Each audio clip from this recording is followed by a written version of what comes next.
Hello and welcome to the latest edition of the AIM Growth Partners podcast. Today, I'm lucky to be joined by Håkan Nilsson, the CEO and founder of Zinnovate International. Håkan, welcome to the show. My pleasure, David.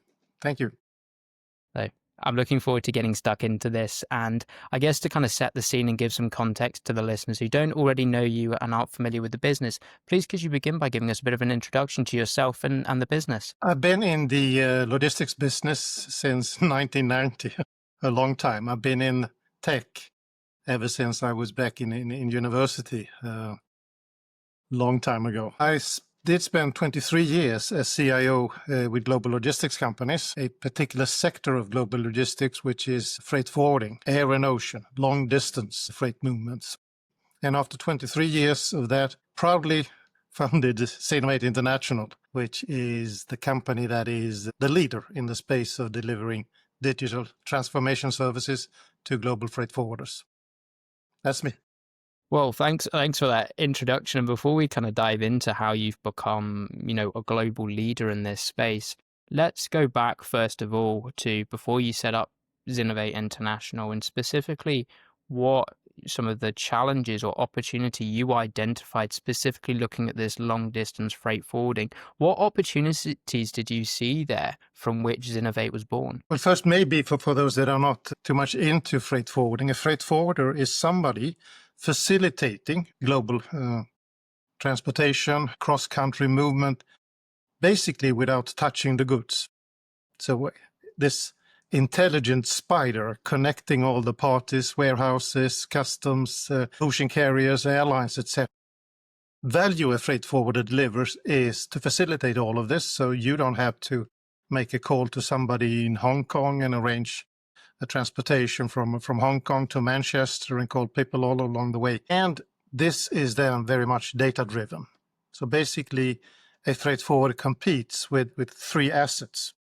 Not owning the asset in terms of ships and aircrafts, but the assets are people, system, and processes. So as a CIO in such a global group, your work is actually to optimize all those three aspects. And it basically starts with the system. The system is the enabler of a better process, which of course is the tool your people are using to provide a high quality service to your customers and do it in an efficient way. So you get some profitability on that.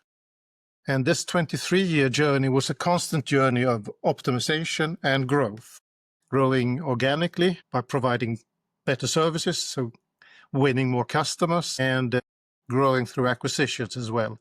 So a lot of challenges in terms of M&A and optimizing. I could go on forever. Those were 23 fantastic years, traveling the globe, working with people from basically not virtually, but literally all cultures around the globe, which was sometimes an immense pleasure when you get it right, and sometimes an enormous pain until you got it right. It sounds like, the freight forwarding company really is the one that's kind of connecting those dots together and making a seamless delivery, I guess, and unlocking that really kind of global distribution opportunity for I guess, retailers in Hong Kong to sell to me, myself in Manchester. Is that right? Exactly. So you can look at the freight forwarder as your partner that is supporting your business. If you're a manufacturer, you need to have that goods flow working like clockwise for your production and of course also the customer facing parts of that. And so there is an enormous value of using freight forwarders. Then of course, which forwarder should you pick? Well, they don't compete. One forwarder cannot say that we have faster ships, so we have faster aircrafts. They're using the same subcontractors or partners or vendors for this. So they compete with the quality of the service. And that is very much data-driven, system-driven. So, and for me, it was also wonderful to be the head of IT in a business where IT is such a decisive factor, not just a support factor. Of course, it is support, but it is also customer-facing, and it is the productivity efficiency driver of your production. And I would say also something that is much more into my thinking today. My passion today is to share with other people. And of course, I have a big bag of experience and insights to share from. Half of the bag are some fantastic success recipes, but the other half, or maybe the majority, is a lot of mistakes I've done. that I can save others from doing. So compromise or compressing decades of experience and insights into some sort of efficient learning for our customers and teams today. I think it's so good that you kind of mentioned about those sort of failures as well, because I think there's so much sugarcoating or kind of glossing up these success stories of saying how things should be done, but not realizing actually to have got to the, business as usual, this highly elite kind of state.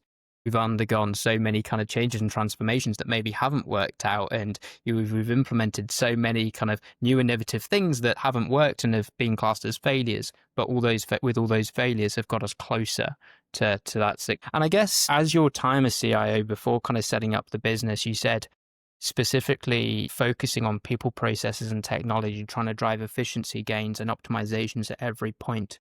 Did you find, and I guess it's a bit of a loaded question in some ways, did you find one of those three things allowed for more kind of overall optimization of the business? You said that with freight forwarding, you can't compete on speed. If we haven't got faster ships, we haven't got faster planes. So it's really done on kind of service. Did you find one of those levers had an outsized impact compared with the others? There is a chain of cause and effect, causality. So the system is the first step. The system will set the bar, the range within you will operate. You cannot operate at a higher level than the system enables you to operate. It sets the lower and higher bar. And within that bar, you then design a process. And then you have the people utilizing that. So even if the people would be the most important of those three assets, they are limited or enabled by process and system in that order. And you need to understand that order of causality. And there is one single decision point that is the most important, I would say, in your life, professional as private, and that is selection. You can optimize things, but if you based it on a subpar selection, you would never reach the highest level. So if you are choosing between 5 different systems, if you're not choosing the best system, you have limited yourself already from the get-go. Same when you make decisions on optimize or putting in place the best possible process, and as well with people. And in leadership, you can work a lot on enthusing and inspiring and motivating people. But most people, the best people, they are self-motivated. If you're doing a good job and are being a bit lucky in the selection process, you don't really need to spend much time on motivating your staff. Certainly not micromanaging them. So selection is perhaps the most important insight I got, the importance of selection, whether that is systems, processes, employees, subcontractors, partners. If you do well there, then you don't need to be best in anything thereafter. You will still be a leader. Yeah, so it sounds like, as I kind of expected, there's a bit more of a nuance than a clear cut, just in technology, just in people. But it sounds like if I'm, kind of recapping what you said there is the systems allow you, you can't outperform the systems you've got, that the processes you're putting in place are ensuring you're really maximizing the capabilities, you're reaching the full potential of the systems you've got in place. But if you're not getting the right people, it doesn't matter what the capacity of the systems and the processes you've got in place. If you've got people that aren't self-motivated, that aren't self-driven and hardworking, whether that's from employees, whether it's from partners or anywhere in the kind of the chain, it's irrelevant what the systems and the technology and processes you've got in place. Is that a fair kind of summary? It is. I mean, if I have a 6-gear car and you have a 1-gear car, I will beat you. But if I have a 6-gear car and you have a 4-gear car, and I never drive more than the first and second gear, you will beat me. So it is the car, it is the process around that, and it is the people. And I think what is also very important is not to look at things silo-based, have a holistic view. If you are to optimize a global organization, you need to have a global view and holistic view across system, process, people, and geographies. oftentimes you are designing things that are optimized at, let's say, local level, which by definition is sub-optimization. I think that is the most difficult thing, actually, to maintain or to have that global view, because we're usually not organized in that way. You have your finance team, you have your operational team, you have your HR team, you have your sales and marketing team, and they're optimizing their function. And then you have the geography. You split it in locations, in countries, in regions, etc. And they are perhaps measured also on the performance per that geography, which may be sort of in conflict with global optimization and a holistic view. So I think in Zinnovate we have that deep industry domain knowledge, and we've been on these type of change projects often enough to see these patterns, to adopt a global optimization thinking and holistic view. And in that sense, we can help our customers to be on a transformation journey towards global optimization, not towards local optimization. And you need to change, maybe also need to change reward systems. If you reward people for local optimization, that is what you get. So there are many of these learnings. And I think I'm so proud of the team we have in Zinnovate, that they are doers. They have spent much more time actually on the customer side, almost all of the people in our team, than as consultants or as partners that we would look at it. So let me take you back. I'm really interested. I'm trying to get caught up in like sort of understanding the nitty gritty, the how and the what, like the how behind the what. But first of all, I want to take you back to 2013, the year you founded the company. And specifically, I want to understand decisions or the thought processes that led you and eventually kind of prompted you to set up Zinnovate and, go it alone. Was it always in your DNA? Were you always wanting to be an entrepreneur, or, what was the rationale behind that? I think I can clearly say it was not in my DNA. I became an entrepreneur at the age of 53 years. I was not the guy selling stamps at 6 years old or something like that. So in that way, a very traditional corporate climbing the ladder career, but I was maybe an intrapreneur. You can be creative, you can be innovative, even if you're working in larger corporations. And it was a growth journey. So I didn't start with a giant company. We created, if not a giant, so close to a giant. The reason I started was the twin forces of inspiration and desperation. I had spent 23 years optimizing these type of services, making these type of selections, and I wasn't totally happy with the vendors I was using in this. They would fall in one of two categories. Either the IBMs of the world, they would be there tomorrow, they would scale, they had everything in their portfolio, but they were very far from customer-centric and agile, and you were not the most important customer on the planet. Or you worked with smaller ones that did everything for you. But if you're on a growth journey, you will come to a point where they couldn't really scale. So it was this either or choice. And then I thought, why don't somebody have a both, an and, rather than an either or? And I had basically this type of phrase, somebody should do this. And in a situation where somebody should do something, it usually ends up with nobody doing it, just complaining. And I thought, rather than complaining, let me be that somebody. I believe I can do it. I have accumulated enough experience and insight. I have accumulated enough relationships in a selection process for Zinnovate International to select the best possible people to work with, the best possible partners to work with, etc. So there was a bit of a pain in the current, and I pictured or envisioned pleasure in the future.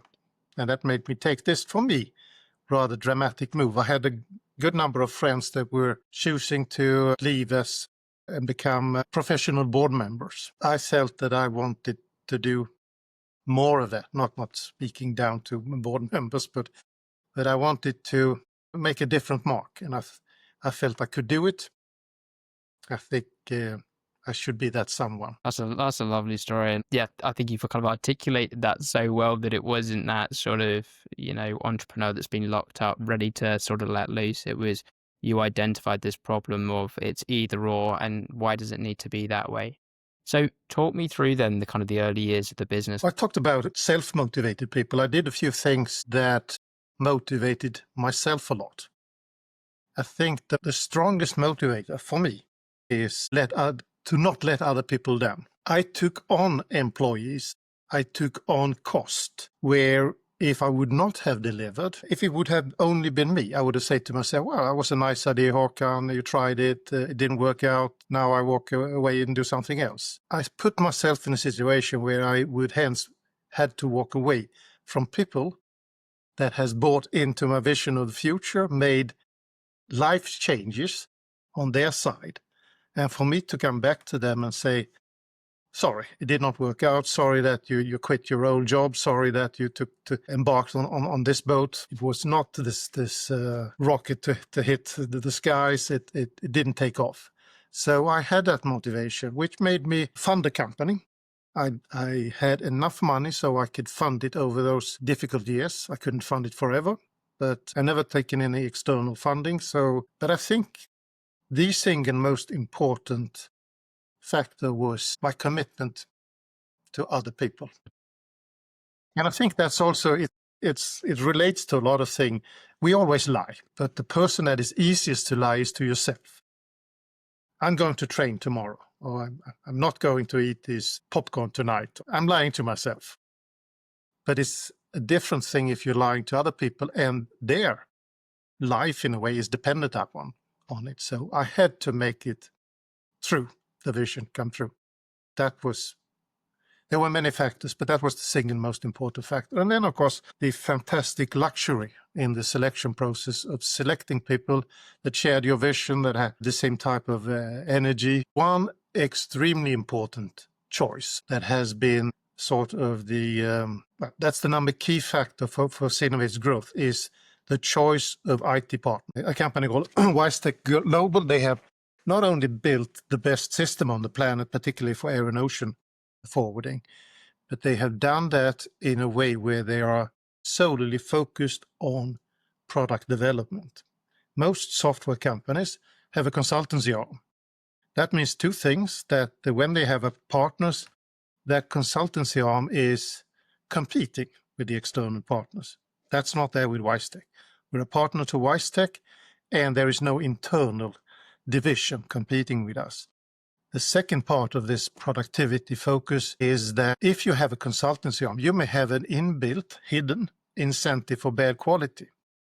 If your product has some flaws, you will probably sell more consultancy. WiseTech has removed that conflict. There is no hidden incentive for not delivering the best possible product. So that has been a fantastic partnership. Back to the key criteria of selection to embark on a growth journey for Zinnovate together with WiseTech Global. Sounds like there's absolutely no conflict of interest. They're purely just devoted to putting the best product out there, which obviously is, developed a lifelong or a long-term partnership with you, which has been catalytic for your business. So let's focus then on getting your early customers, because I think this is something we spoke about off air. I think I pretty early understood the importance of relationships. And relationships is if you adopt a philosophy that you don't go to a meeting or into a relationship with a primary focus of gaining something. If you turn that around a little bit and try to adopt what's in it for the other person, and what can I give in this relationship, you're much more likely to build stronger, long-lasting relationships. And then good things can start to come back to you. And you and I may meet where I am your customer, you are my vendor. And if I treat you harshly, well, maybe in a new role, we should be partners, or we should be, it's reverse. I come back as a customer vendor changes, or I'm seeking employment with you, etc. So even if you don't see a relationship working out as and where you are right now. You should be mindful of the other people and not hurting. And of course, try to be a giver, not a taker in relationships. And I was speeding this up by talking at international conferences. I was sharing some conferences. I was a moderator. And let's say if you're the chairman or a moderator in a conference, you build a relationship with the speakers. And you do that by trying to learn a bit about them before. You are there to help them be successful on stage. And you're building relationships. And so I had a strong network. And that has helped Zinnovate in the early days to grow. And working with this giant, as you allude to, you need them to understand that it takes longer. Decision-making processes take longer. It may be there is a shift of the CEO coming in the next 3 months. 3 months is a very short period for a giant. It is an enormously long period with 3 months and no revenue for a startup. But I had all this understanding, and I trained myself for the job for 23 years. Was the person that I'm now selling to for 23 years. So I know selling, not from being an experienced sales guy, but from being an experienced buyer. And of course, back to selection. I teamed up with people that were superior to me in all aspects and basically but the very few things that I do well. And I built it initially to be able to scale. We had staff, we had office, we had website, we had business cards day one. I had a personal assistant. Sometimes some things you have in big organizations without having a business. Day one, I could talk to the C-levels, and we were on par. I could dance with the big elephants. I had a plan for how to scale up before I had a business. So it was not that I started with first one tiny customer for a year and then starting to add. It was designed, even if it took quite a long time, it was designed to dance with the big elephants from day one. I love that. I think starting with, where you want to be and what you want to be seen as, and creating that sort of facade, for want of a better phrase, or creating that impression of, I want to be taken seriously by these C-suite executives, as you had been, in these larger organizations. So I need to have a personal assistant. I need to have a Mm, brand. I need to mm. have business cards to add to that kind of credibility. I think that's really interesting. So let's move on to then specifically, we've talked a lot so far about kind of the business and the importance of people, this selection, but also kind of the processes and technology. But let's hone in for a second on specifically how you're helping these businesses. You spoke about, the long distance freight forwarding and what they can compete on, what they can't compete on. So what does digital transformation or technological transformation mean as it pertains to the work Zinnovate does with these companies? So today we are a digital transformation partner of choice for the global logistics industry. We started with being just a CargoWise consultancy firm. CargoWise is the system from WiseTech Global. I say just, this is big enough in itself. Coming back to what I said, that the system is the ideal system for an air and ocean forwarder and for more and that in logistics, but you get no help from WiseTech Global in implementing and optimizing it. They are the super product developer. So you get the best system and no help to put it to set it up. And the system is also brilliant in the aspect that it is built to the market, not to customer. So it could be used by the DHL, UPSs, and FedExes of this world, as it is, and a mom and pop shop with 5 employees. Same system, not customized development. So then there are maybe 10,000 parameters that can be set up so it suits your needs, given size, geography, business segments, etc. And you can combine those parameters in numerous ways. We are the experts in doing that. So that's where we come in, so that we can create the workflow that makes this works optimally for a large company, a small company, anything in between. So that was the founding. But of course, having the privilege of working with this type of system change, over a number of years for these forward-thinking and large companies has been also a fantastic learning experience for us. Initially, we grow from my relationships. That's not the case anymore. Now we're growing from the reputation of the good work we're doing. But of course, when I was CIO for 23 years, I learned a lot making observations in one company. Now we have learned a lot making observations in more than half of the top 50 logistics providers. And of course, we can synthesize. We have accumulated that experience. We see the pain points. We see the opportunities, challenges. We see the unaddressed opportunities. So that we are now in a phase where we're broadening our scope. We can do, of course, the system changes, but we can do much more than that in terms of that digital transformation journey. And it's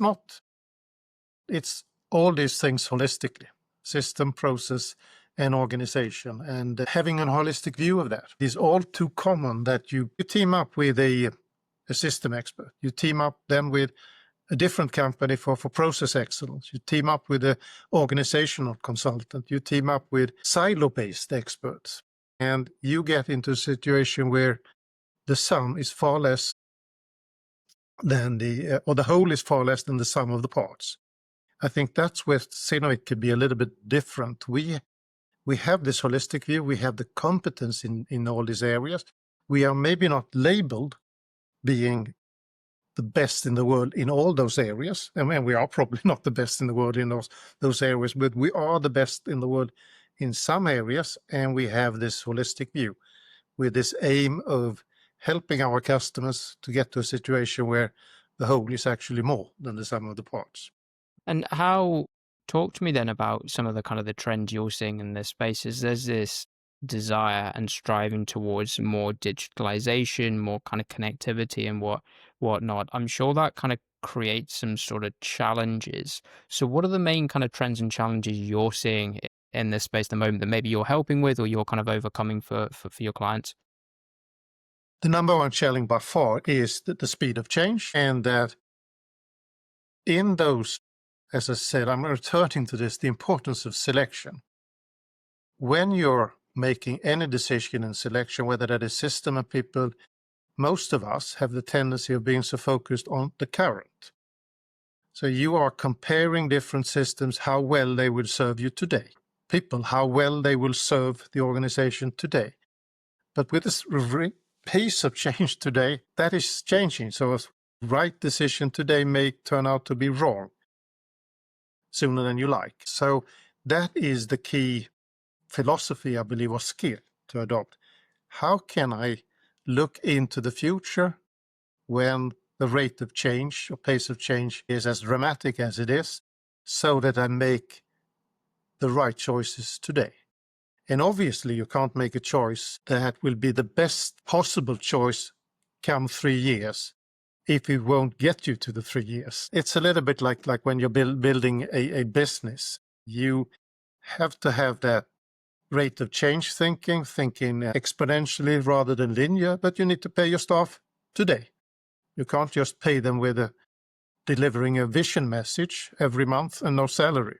You need to have both those things in your head, but I think that it's more difficult, of course, to look into the future. I actually learned that a bit also from the founder of WiseTech Global. We have had a lot of philosophy discussions and talking about visions and future, and he said something that stuck with me. The best predictor, Håkan, of the future is still your past performance.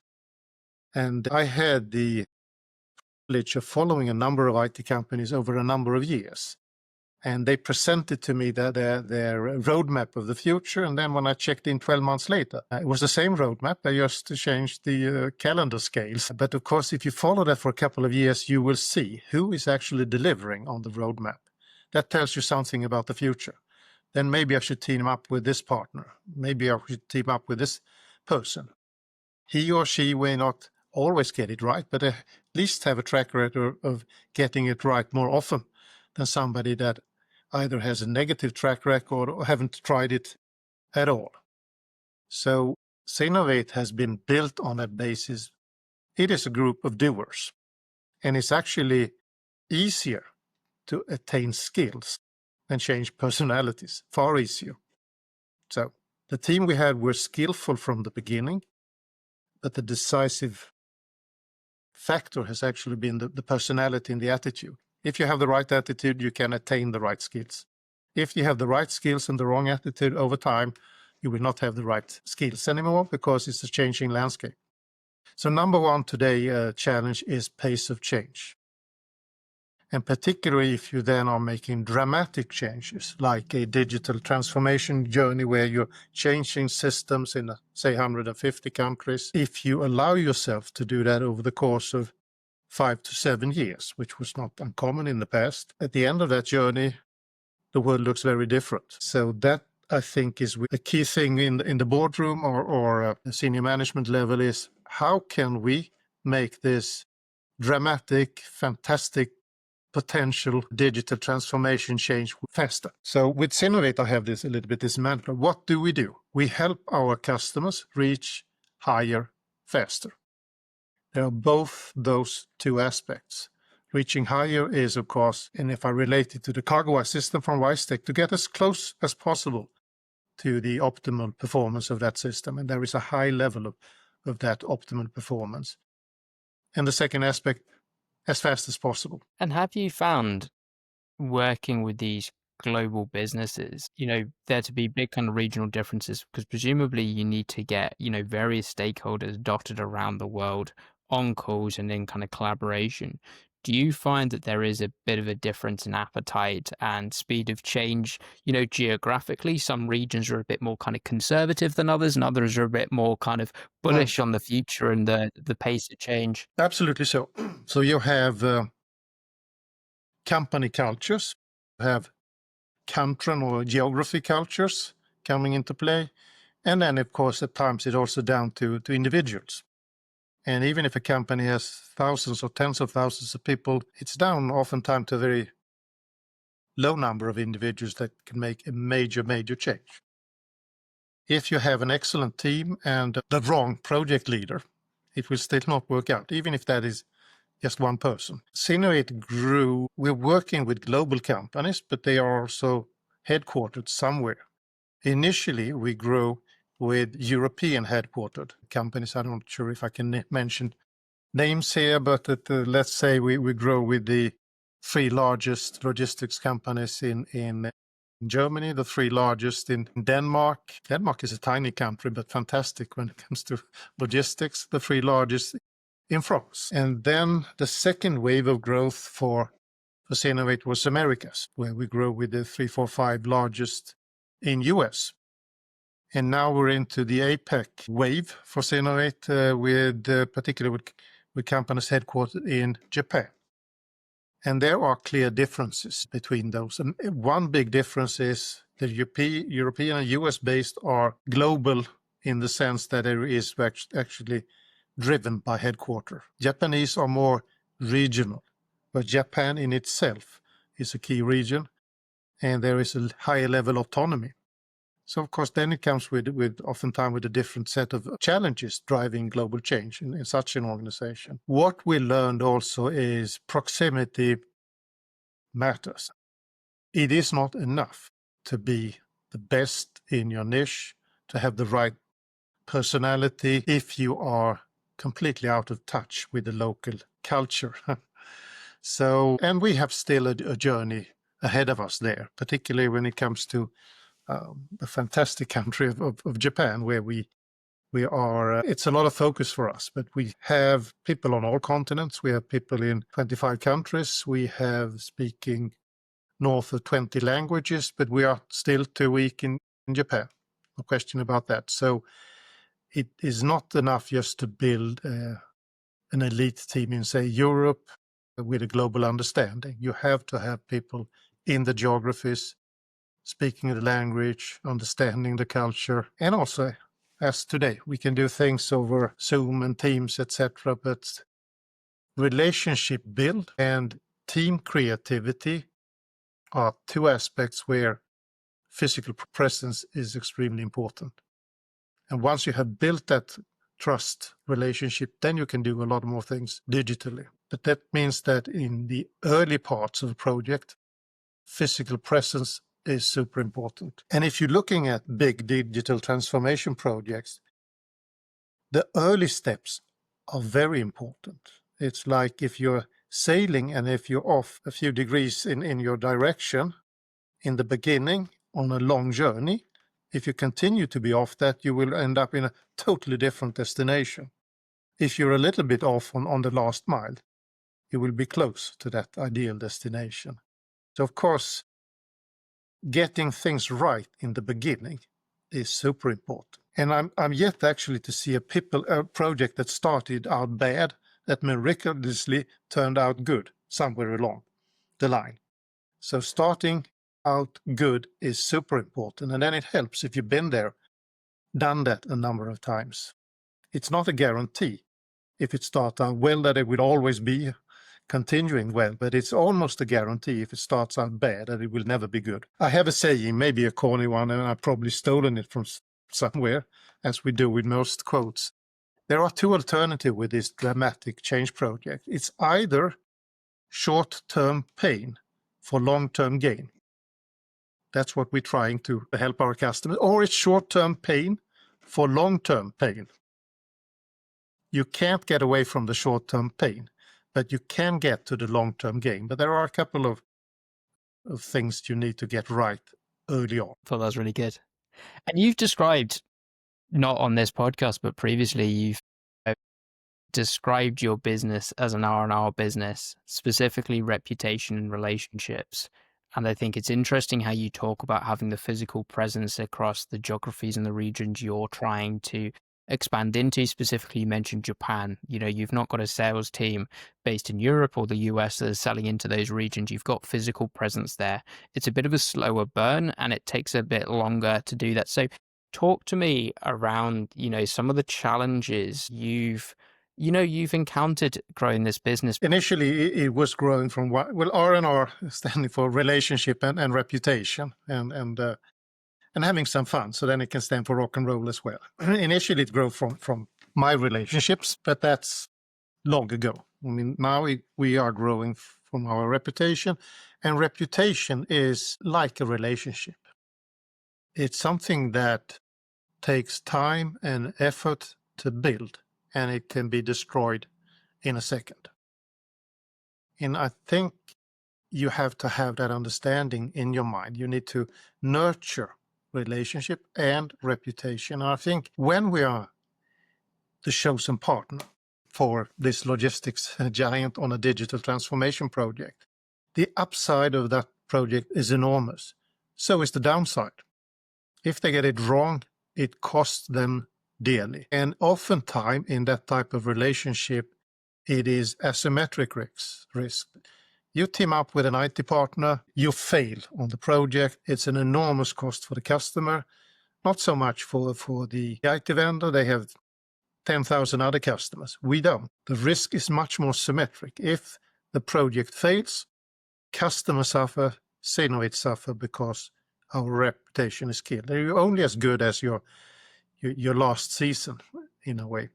So with that in mind, we have that motivation to do our very best for the customer. And it starts early on in the selection. We need to select the right people in the project, factoring in competence, proximity, and those things we mentioned before. But it's also about selecting the project or not. So it's not that we say, oh, here we have a revenue generating project. Wow, let's jump in. We look at all choices as mutual choices. Of course, the customer is choosing which vendor to use. They choose us, but we choose the customer. And I think that's the essence. A successful partnership must be a mutual choice partnership. And we choose on our belief that it will be two things. It will be a success, and we will be a instrumental contribution to making it a success. If we don't believe it's going to be a success, we will not be on the project. We don't think that's the right thing to do. And if we think it will going to be a success, but we will not really playing a role in making it a success, we will not go to the project. So again, selection. And that is the important thing. So I think now we're growing from the reputation, but also to realize that a startup is different from a scale up, from a big organization. And I've been in companies of various sizes. I was, if I may be presumptuous to say so, the ideal founder and leader of Zinnovate up to a certain point.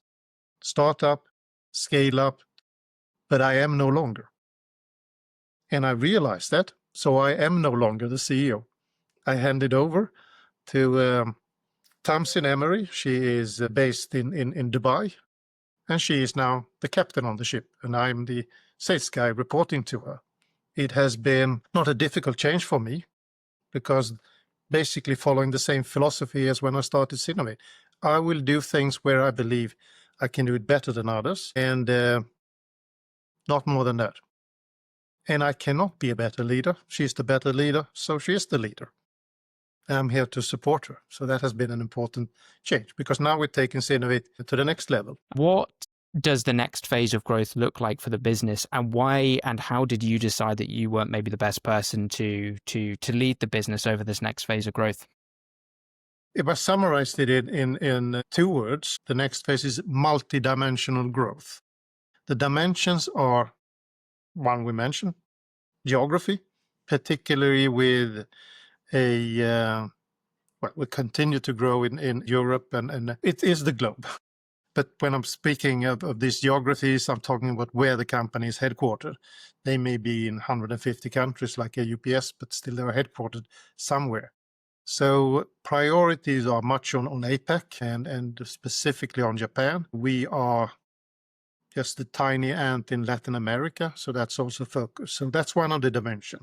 The other dimension is our portfolio, our product and services portfolio, where we are growing with products and new services, sometimes with developing it ourselves, sometimes with partnering up. So that's the third dimension, to grow with partners. And again, same importance of selection, same importance of it's a mutual choice, it's a win-win. Parties should have that philosophy of we get into this to give. We should have a holistic view, and 1 + 1 = 3, and these things that are repeated too often. But it's true in a way. If selection is the most important criteria paving way for success, energy is the most important element to create that success. I have less energy today than I've had when I've peaked in my energy level, and I can admit that. So my successor has a different level of energy. That's also important. She is also much closer to the business. I've been this big corporate guy. I've had troops, had people reporting to me in 55 countries in the past, etc. She brings a deeper hands-on experience, and she has grown enormously in her leadership skills. Why? Because she has the energy to do that. And I think if I mention selection and energy, there is a third element of success, and that is identity. Identity it's important to look into the future. When you're creating a company, it's about creating an identity. What do we stand for, etc. But also on a very human level. If I am this person, if I am this, let's say my identity is to be a humble leader. Maybe Håkan is anything but humble, but if that's my identity, I will not do things that is against that identity. If my identity is being an athletic person, that will trigger my choices. If you always have to use willpower in every situation to do the right thing, you will run out steam. You will not do it. We have, I think, an inherent drive to be congruent with our identity. So we have put a lot of thought into that. What is the identity of Zinnovate? How do we deal with other people? How do we serve our customers? And what is the identity of the leader? Now the identity of the leader is a person that has some skills that I don't have, lacking some skills I had, but acquiring those skills because she has the enormous energy drive of doing that, the identity of being that. So your visions will only come true if you really have bought into your own identity. Then you can motivate other people. Unless you have bought into your identity yourself, how should you be able to enthuse other people for your vision? Because you will not be congruent. The words will come out, but your eyes or your body language will tell you something different. So for me, it was not a difficult change, and I'm still on the boat. I'm very proud of how we traveled with the boat thus far, and I'm super excited about where we will travel with the new captain going forward. And maybe it comes across that I have not lost all the energy. I have some energy still. No, absolutely. And I think this has been an incredibly enlightening, but also inspiring podcast episode. We started about like your big successful corporate career before starting the business, as you kind of mentioned. You didn't start the business sort of in your teens, in your 20s. You were, you're already in your 50s. You had all of that industry experience, all those connections, all of those relationships you could leverage. And I think coming towards, the end of the conversation, when you're talking about succession planning, I think one thing that a lot of founders and business leaders don't do well, I think, you talked about being that humble leader. Well, you certainly are. I think that's the most humble thing you can do, is to realize that the person that's got Zinnovate from where it was to where it was, I don't know, 18 months ago, isn't the same person that's going to, grow the business over the next kind of 18 years. I think that's an incredibly kind of humble, or action and realization to have. And what I've really enjoyed, the overarching theme, I guess, of this podcast has been, freight forwarding. I've been trying to kind of do my research. It's certainly not an area that I have a great deal of expertise in, but the podcast hasn't been about that. A lot of it's been about people, and we keep coming back to selection.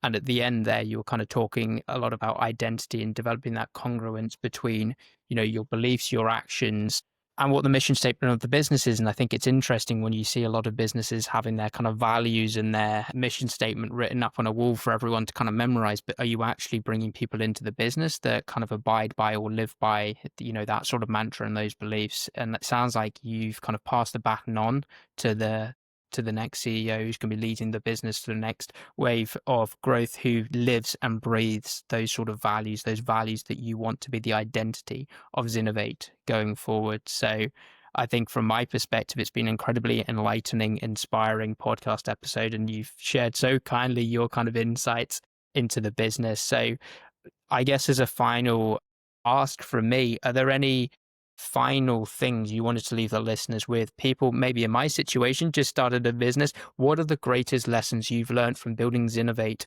over the last sort of 12 years that you would leave a founder like myself or others with, and would hopefully help inspire them further? It is to understand that the quality of your life, the quality of your business is not necessarily the quality of the answers you have, but the quality of the questions you ask. Love that. It's been an absolute pleasure having you on the podcast. I've learned so much, and you've given up so much of your time so generously. So thank you. Thank you. My pleasure. Anytime.